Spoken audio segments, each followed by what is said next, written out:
There's a kind of football that cameras don't capture. It's played on concrete, inside cages, beneath the flickering glare of streetlights. There are no coaches or tactics in this version of football. It's just instinct, flair, and sheer creativity. Street football is where the raw talent lies, uncoached and untamed. Some of the best ballers the world has ever seen were born there. Players with unreal skill, vision, and control. Those who are good enough to go pro, potentially even dominate the world of football, can be found here. However, they never get their shot. Sometimes it's just bad timing, and other times the system simply doesn't work for them. This is the story of street footballers who should have made it pro, and why they didn't make it to the end. In the dingy alleys and cage courts of Amsterdam, Edward van Gils meticulously etched his name into the asphalt, long before the rise of street football as a worldwide sensation. Born into a tough upbringing surrounded by crime, he found an escape in the game.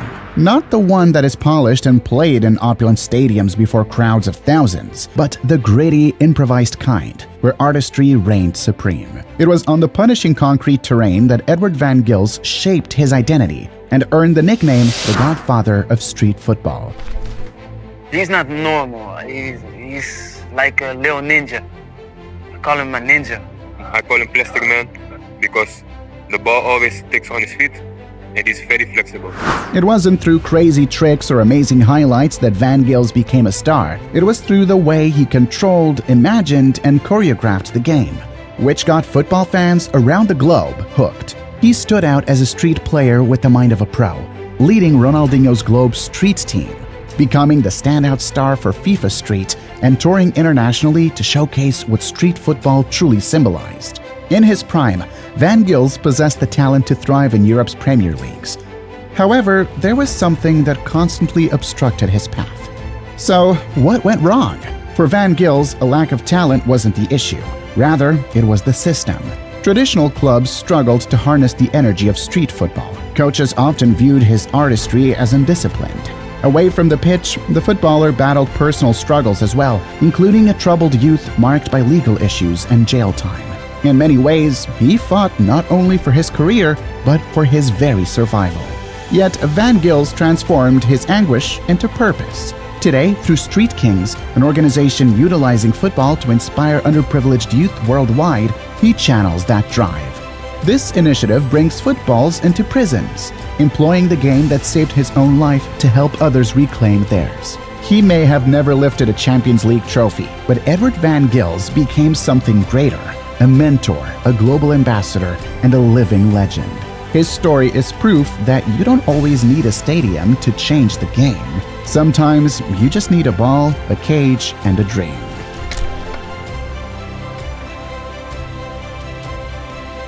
Born in 1986, Sean Garnier grew up in Sens, France. Like so many others, he went through the early stages of his career chasing the conventional dream of football stardom.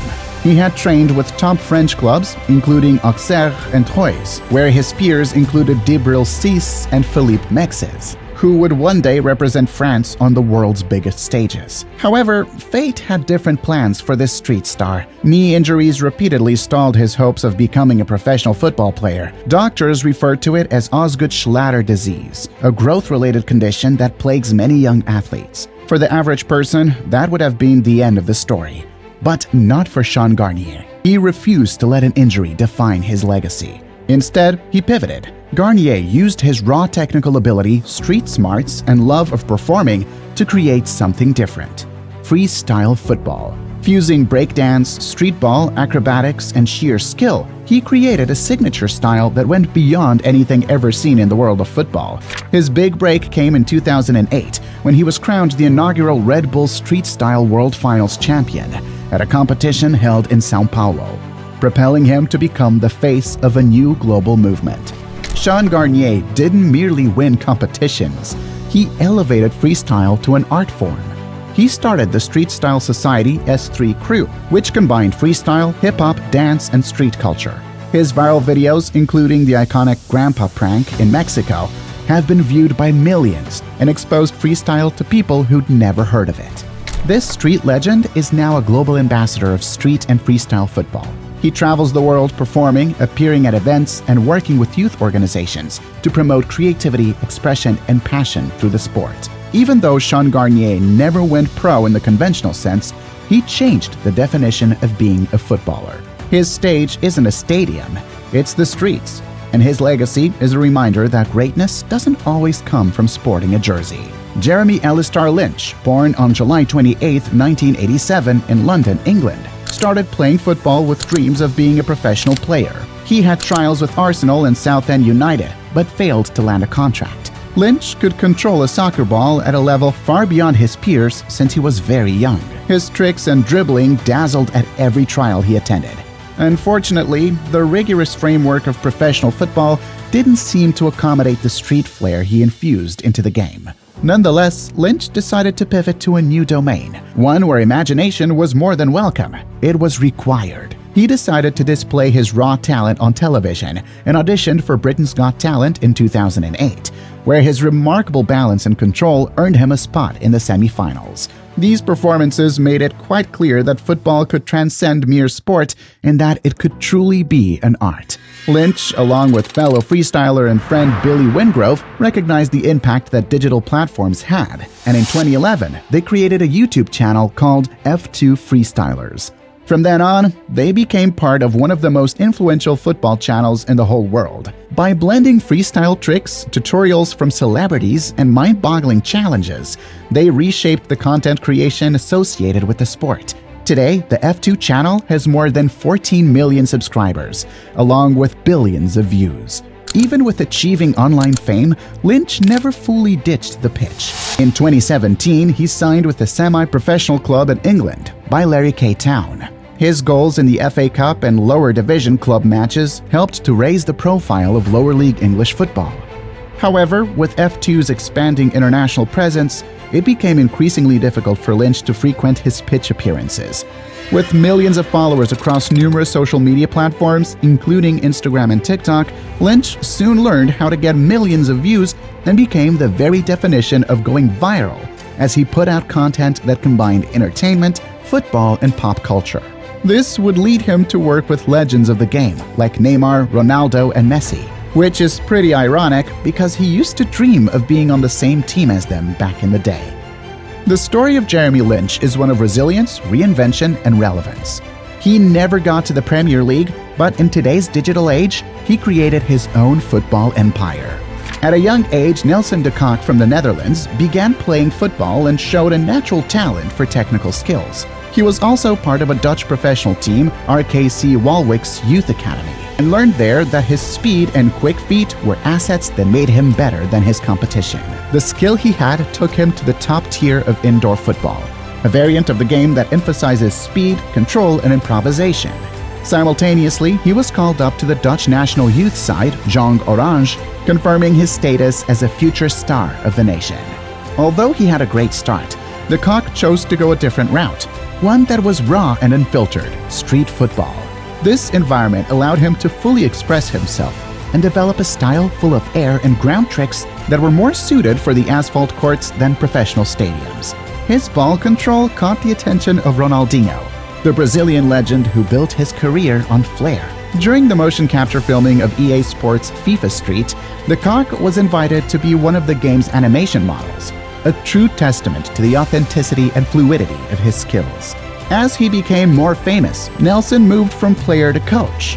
Today, he's a highly experienced skills coach working with professional and amateur clubs. He has worked with Willem II, RKC Waalwijk, VOAB, Desk, and Brabant United on functional technique training.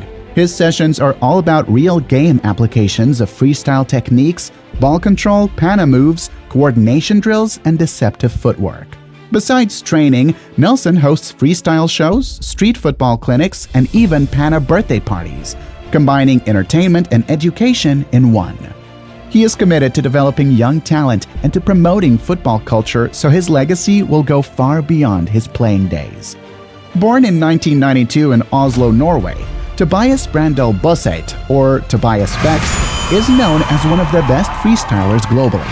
He enjoyed football from an early age, not just the sport, but the ball itself.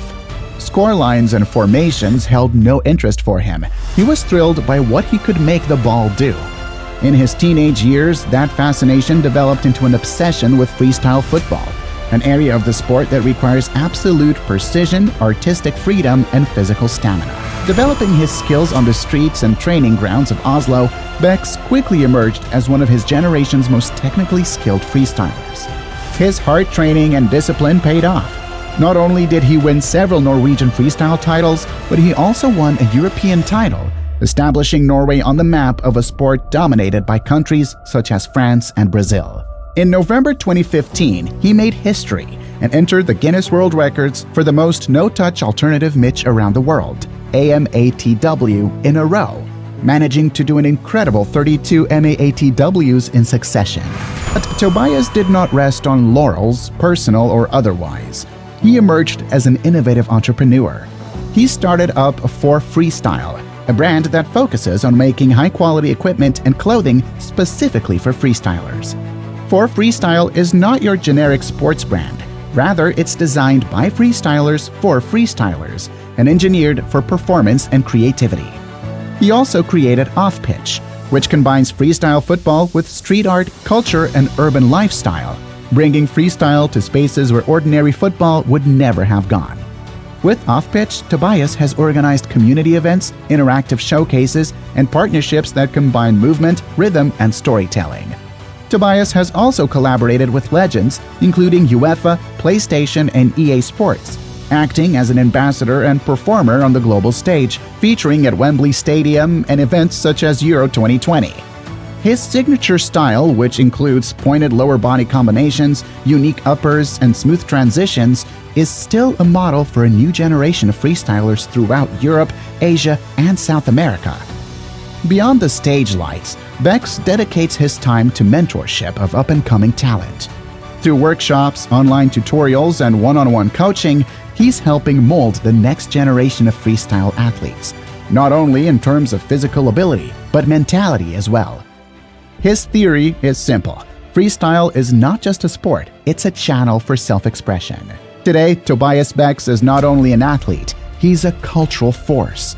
By way of viral videos, international collaborations, and community building, he's transformed freestyle from a niche pastime into a global phenomenon. Despite having the creativity, talent, and flair to be the next big name in the game, these players didn't get the spotlight that they deserved. However, they used their skills to improve the community and become an inspiration for many generations to come. If you enjoyed this video, give it a like and don't forget to subscribe for more such content.